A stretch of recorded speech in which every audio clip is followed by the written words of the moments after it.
更值得警惕的是，布林肯在结束韩国行程之后，将前往菲律宾马尼拉。外界认为，这才是布林肯这次亚洲行的重头戏。美国国务院发言人马修·米勒表示，此行将重申美国对盟友菲律宾的坚定承诺。据悉，布林肯将与包括菲律宾总统马克思在内的非政府官员举行会谈。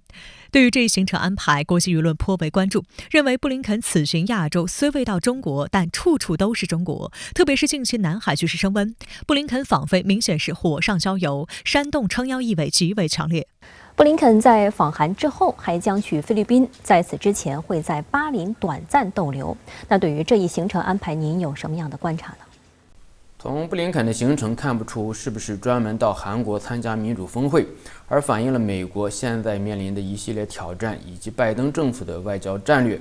从整体来看，拜登的外交重心还是要向亚太转移，但是现在欧亚大陆的西端，或者说欧洲、地中海、大西洋这一传统国际秩序的中心出现了紊乱，美国不得不将一定的资源和精力投射到这一地区。俄乌冲突和巴以冲突是美国的欧洲盟国和中东盟国关注的焦点问题，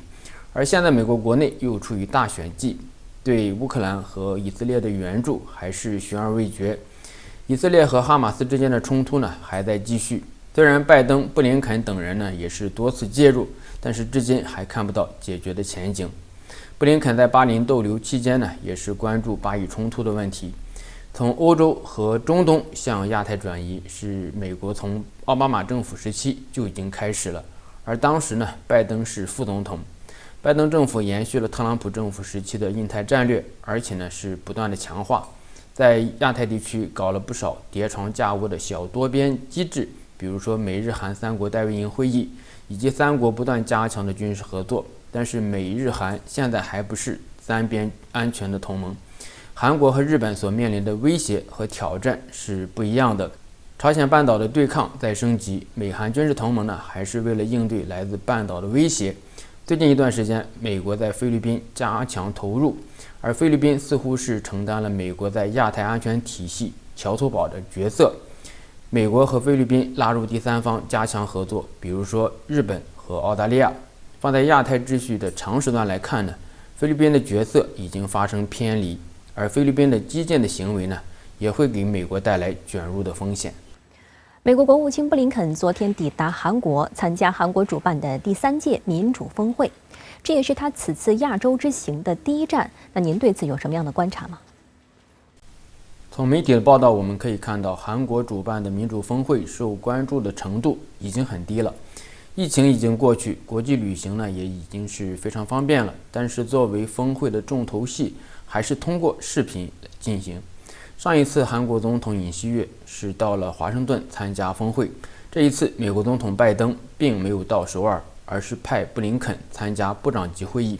更有意思的是呢，布林肯随后将从首尔到菲律宾，看起来连美国也没有把韩国主办的民主峰会当成非常重要的外交活动了。而韩国方面呢，也似乎是心灰意懒。韩国政府对峰会采取了比较谨慎的，甚至说是降温处理的态度，没有邀请民间组织代表与政府会面，甚至没有提供正式的场所。这与拜登刚上台的时候大张旗鼓地搞价值观外交，以民主峰会的名义进行阵营化的状况相比，已经是大不相同了。所谓的民主峰会，就是拜登总统的一项外交举措。在2020年美国大选之后的乱局中，试图用峰会的方式重振所谓的民主话语。但是3年过去了，美国再次进入大选年，我们不禁会问一个问题：如果特朗普胜选，美国还会热衷于民主峰会吗？其实拜登本人对民主峰会的积极性也在下降，其中的原因就在于当前的国际关系中，以价值观划线并不符合时代潮流，而将价值观外交作为战略手段呢，更是不合时宜。在拜登召集民主峰会的时候，还没有俄乌冲突，也没有巴以冲突。拜登的价值观外交显然是刻舟求剑了。尹锡悦上台之后，偏离了韩国外交的轨道，跟随美国价值观外交。就像韩国学者所看到的，民主峰会无助于半岛和平，或者说价值观外交不能给韩国带来安全和利益。韩国与美国也在进行防务经费分担的谈判，也是在应对特朗普可能上台带来的冲击。无论是从东北亚还是全世界来看，地缘政治经济结构已经发生变化。重构全球秩序的关键就在于构建均衡的地缘政治经济体系。因此，作为拜登外交手段的民主峰会越来越不受关注了，也是在意料之中的呢。